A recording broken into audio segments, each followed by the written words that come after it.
तो बॉयज़ सब कुछ प्रिपेयर है, ठीक है? इंजन के सारे कंपोनेंट्स जो हैं, इसकी साइड प्लेट्स, इसके रोटर, इसकी हाउसिंग्स, हर एक चीज़ प्रिपेयर है, ठीक है? और अब चलते हैं हम लोग इंजन असेंबली की तरफ। तो लेट्स स्टार्ट। सबसे पहले हमने फ्रंट आयरन प्लेट को स्टैंड पे रखना है, ठीक है?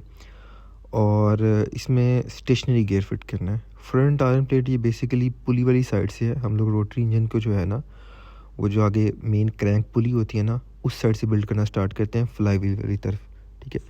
ये इंजन बिल्कुल एक सैंडविच की तरह होता है, आपने मतलब ये बिल्ड करते करते करते पीछे तक जाना होता है। तो सबसे पहले जो है फ्रंट आर्म प्लेट है, इसके अंदर हमने स्टेशनरी गियर फिट करना है, ठीक है? 12 mm के 6 नट्स हैं, 6 बोल्ट्स हैं, इनको खोल के इसके अंदर स्टेशनरी गियर फिट करना है।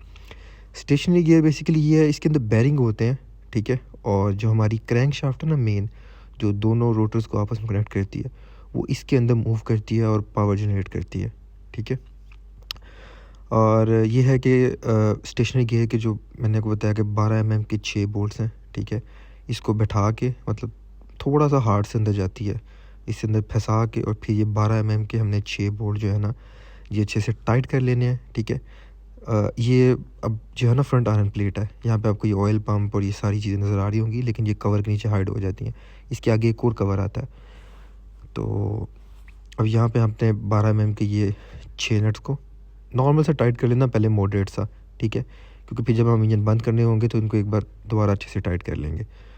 अभी ये सारे नट्स जो हैं, सारे बोल्ट्स जो हैं 12 mm के हमने टाइट कर लिए हैं। अब इसको हम लोग इसको अप्स एंड डाउन हम लोग इसको टर्न कर लेते हैं। और ये कपड़ा मैंने बेसिकली इसलिए रखा था कि हमारी प्लेट के ऊपर कोई स्क्रैच ना आए, क्योंकि हमारे पास वो प्रॉपर जैसे टू स्टैंड होता है इंजन बिल्ड करने वाला, इंजन असेंबली वाला, वो तो नहीं था। तो ये एक जुगाड़ ही है बेसिकली।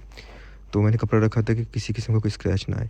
तो अब ये हमारी फ्रंट आयरन प्लेट है और हमने इस पर अच्छे तरीके से इसको साफ़ कर लेना है। इस पर कोई भी हमारा हैंड प्रिंट या कोई भी ऑयल स्टेन या कोई भी चीज़ इस पर ना रहे, क्योंकि ये बेसिकली इंजन का अंदर कंबशन चैम्बर है, ठीक है? इसके अंदर इंजन की सारी वो कंप्रेशन कंबशन सब कुछ इसके अंदर हो रहा होना है। तो हम लोग इसे अच्छे से साफ़ कर लेते हैं, ठीक है? और उसके बाद मेन स्टेप लुब्रिकेशन, ठीक है? हम लोग यहाँ पे अच्छे से इसको लुब्रिकेट करेंगे, ऑयल को हाउसिंग के ऊपर भी, इस साइड प्लेट के ऊपर भी और बेरिंग के अंदर भी। बेसिकली इसका पर्पस ये होता है कि जब पहली बार इंजन स्टार्ट होता है ना, तो अभी तक इंजन में जगह जगह ऑयल नहीं गया होता, ठीक है? मतलब ऑयल पंप जब ऑयल पंप करेगा और लाइंस के अंदर और इंजन के अंदर टाइम टाइम लगेगा ऑयल को आते हुए। तो पहले स्टार्टअप में किसी किस्म के इंजन फेलियर से बचने के लिए हम अच्छी तरीके से इसको ऑयल लगाएंगे। हाँ, लेकिन ये कूलेंट सील्स जहाँ बैठनी है वहाँ ना आए, मतलब सिर्फ जहाँ पे रोटर ने मूव करना है उसके अंदर और इसके बेरिंग के अंदर। अब हमने रखना है रोटर, ठीक है? ये एक बहुत साइंस है रोटर रखना। लास्ट एपिसोड में हमने रोटर जो है ना वो प्रिपेयर किए थे। इसके अंदर इसकी कॉर्नर सील, साइड सील सब कुछ हमने पहले फिट कर दिया है, ठीक है? सारा कुछ बैठा हुआ है, सिर्फ एपेक्स सील ऊपर से बैठेंगी। बाकी सारे इसकी साइड सील, कॉर्नर सील की स्प्रिंग्स, ऑयल कंट्रोल रिंग्स सब कुछ रोटर के अंदर बैठा दिया है, बस रोटर इसके ऊपर रखना है। अब इसमें जो मेन ट्रिक वाला काम है ना वो ये है, इसमें जो एपेक्स सील की जो प्लेस है ना उसको साफ़ करते रहना है, ठीक है? कि जो कॉर्नर सील्स हैं वो बिल्कुल अलाइन रहें एपेक्स सील्स की लाइन से, और इसमें कोई भी मतलब रुकावट या वैसलीन या जो भी ग्रीस हमने इस्तेमाल की वो इसके अंदर ना आए, ताकि हम जब ऊपर से एपेक्स सील डालेंगे ना तो बीच में फंसेगी अगर हमने इसको साफ़ ना किए। तो आपने एपेक्स सील की जो वे है ना, रास्ते हैं, वो बार बार क्लियर करते रहना है कि वो कहीं भी जो कॉर्नर सील है वो डिस्प्लेस ना हो। अब इसमें जो एक मेन चीज़ वो जो ये है कि हमने रोटर देखें एक डायरेक्शन में जो पॉइंट किया है ना, तो दूसरा रोटर बिल्कुल इसके ऑपोजिट हमने पॉइंट करना है। इस चीज़ का आपने ख्याल रखना है। अब रोटर को हाउसिंग के अंदर प्लेस करने के बाद हमने रखनी है क्रैंक शाफ्ट, ठीक है? क्रैंक शाफ्ट बेसिकली आप सबको ही पता होगा, जो एक तरफ से हमारी मेन क्रैंक पुली पे लगती है, जो आगे से जनरेटर और वाटर पंप और एसी कंप्रेसर जो सब कुछ मूव घुमाती है, और बैक साइड से फ्लाई व्हील पे होती है। बेसिकली इसी के ऊपर जो है इंजन का सारा पावर होती है। पिस्टन इंजन में भी होती है और हर इंजन में एक क्रैंक शाफ्ट तो होती है जो पावर का आउटपुट होती है बेसिकली, ठीक है? तो हमने रोटर रख लिया, हमने एपेक्स सील्स के रास्ते क्लियर कर लिए, रोटर की एक डायरेक्शन में सेट कर लिया, और अब इसके अंदर इसकी क्रैंक शाफ्ट रख दी, ठीक है? ये अभी तक तो क्लियर था, लेकिन अब देखें एक बार फिर से हम लोग एपेक्स सील की जो रास्ते हैं ना, एपेक्स सील का वे है वो क्लियर कर लेंगे। इसके लिए मैं एक पुरानी एपेक्स सील का इस्तेमाल कर रहा हूँ, ठीक है? बार बार इसके अंदर मूव कर रहा हूँ ताकि जो दोनों कॉर्नर सील्स हैं, ऊपर वाली भी और नीचे वाली, वो भी अलाइन रहें और ये बिल्कुल सीधी रहें, ठीक है? क्योंकि इसमें कॉर्नर सील्स के स्प्रिंग भी होते हैं और बड़ा कुछ। एक बार मैं ज़रा लाइट मार के देख भी लेता हूँ कि भाई ये रास्ते बिल्कुल क्लियर है ना। क्योंकि एपेक्स सील का जो वे है वो जितने क्लियर और होंगे, क्योंकि कॉर्नर सील के स्प्रिंग भी होते हैं नीचे, वो भी अलाइन होंगे ना, तो हमें एपेक्स सील ऊपर से जब पुट करेंगे ना तो हमें कोई तंगी नहीं आएगी, ठीक है। इसके बाद जो अगला स्टेप है वो हमारा हाउसिंग का है, ठीक है। लेकिन हाउसिंग फिट करने से पहले हमें लगाने होते हैं स्टड, ठीक है। स्टड क्या होते हैं, एक बार आप फिर से साफ़ कर लीजिए ताकि कोई भी मतलब इसमें ऑयल ना हो जहाँ पे ये हमने वाटर सील्स बैठनी है, ठीक है। ये आपको निशान नज़र आ रहा होगा, यहाँ पे वाटर सील्स बैठती हैं, हमारी कूलेंट सील्स जो होती हैं। अब ये हमने लगाने हैं 2 स्टड्स, ठीक है। ये इंजन में सुराख बने होते हैं, ये असल में इसके अंदर से ऑयल पास होता है, ठीक है।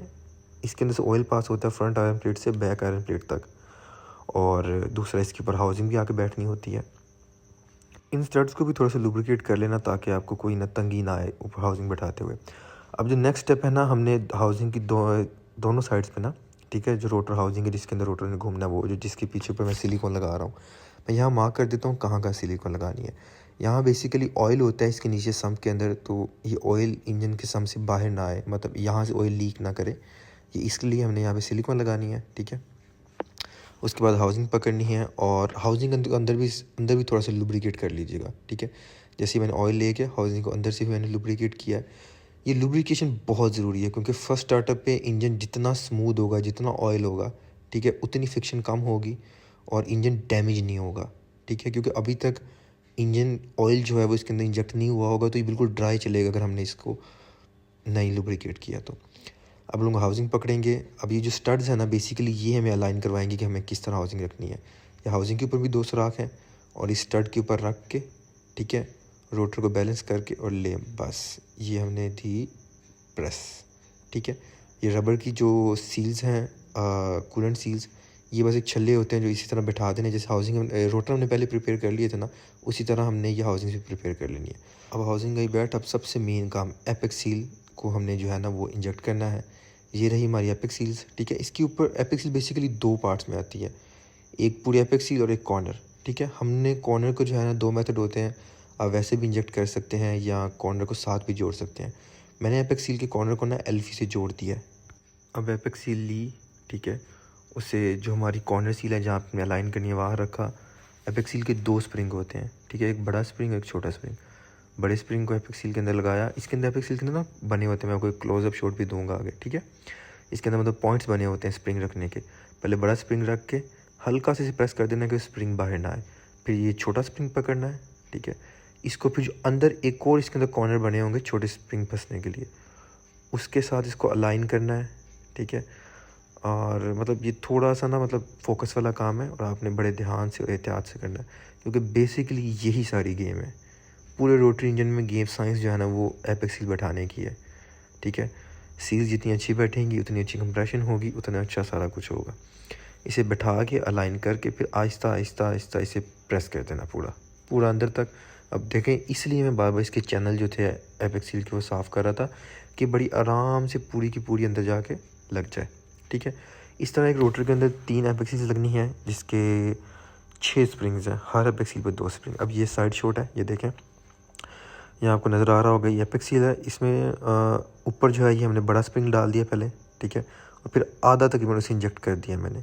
फिर ये छोटा स्प्रिंग लिया, ठीक है, इसको इसके अंदर रखा, अलाइन किया, ठीक है, और ये देखें अलाइन करके अब इसे आराम से ऊपर से प्रेस करते जाना। आप साइड पे देख रहे होंगे एपेक्स सील पूरी इस तरह अंदर उतरते उतरते उतरते लें, और ये पूरी फाइनल बैठ गई, पूरी हाउसिंग के अंदर चली गई। देखें अब वो आपको नज़र आ रही होगी पूरी की पूरी वो नीचे तक चली गई, ठीक है। अब इसके डिफरेंट मेथड होते हैं, मतलब आप पहले कुछ लोग स्प्रिंग रख के ऊपर से जो कॉर्नर होता है ना जो मैंने एल्फी से जोड़ा है उसको जोड़ते हैं, कुछ किसी और तरीके से करते हैं। ये इस रोटर की तीसरी जो है एपेक्स सील। एक रोटर में 3 एपेक्स सील्स होती हैं क्योंकि रोटर के 3 कॉर्नर्स होते हैं, ये हर कॉर्नर पे होती है। बड़ा स्प्रिंग रखा, उसे हल्का सा किया इंजेक्ट, ये देखिए अब यहाँ पे आपको क्लियर नज़र आ रहा होगा। इस तरह एपेक्स सील्स के अंदर जो होते हैं ना इसके मतलब कॉर्नर बने होते हैं।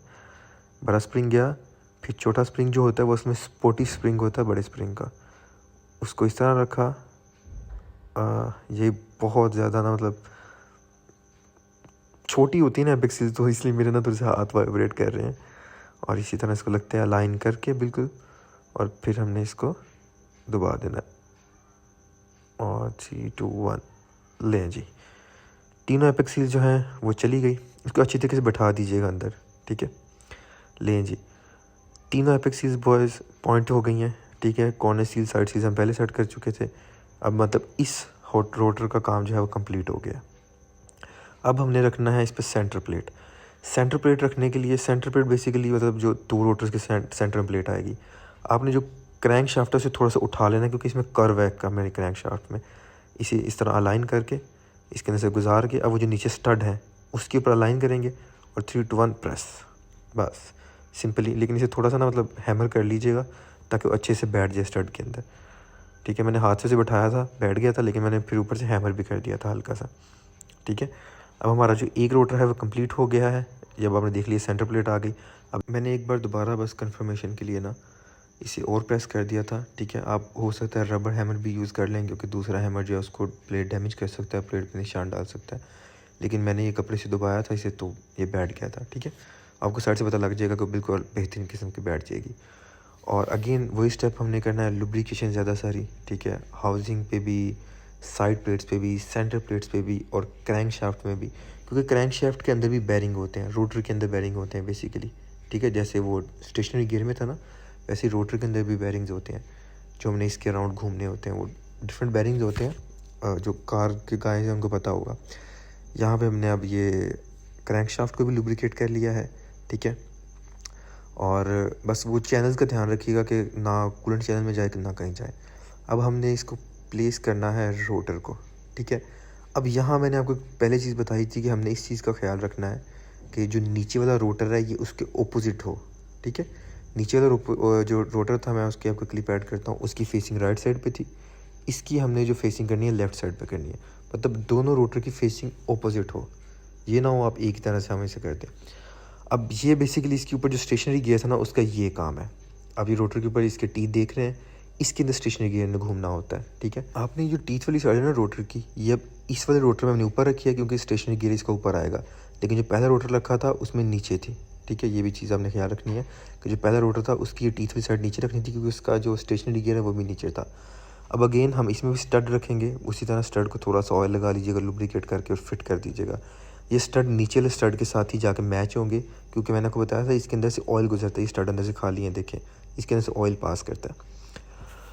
तो अब हमने स्टड को लुब्रिकेट करके लगा दिया। अब अगेन से वही स्टेप हमने सिलिकॉन लगानी है हाउसिंग की दोनों साइड पे, ठीक है। फ्रंट ऊपर वाली साइड पे भी, नीचे वाली साइड पे भी, दोनों साइड पे लगती हैं। सिलिकॉन लगा के, ठीक है, उसको अच्छी तरीके से अंदर से लुब्रिकेट करना है। ये देखें, ये सिलिकॉन लेके वो जो ये देखें इन साइड्स पे लगानी है।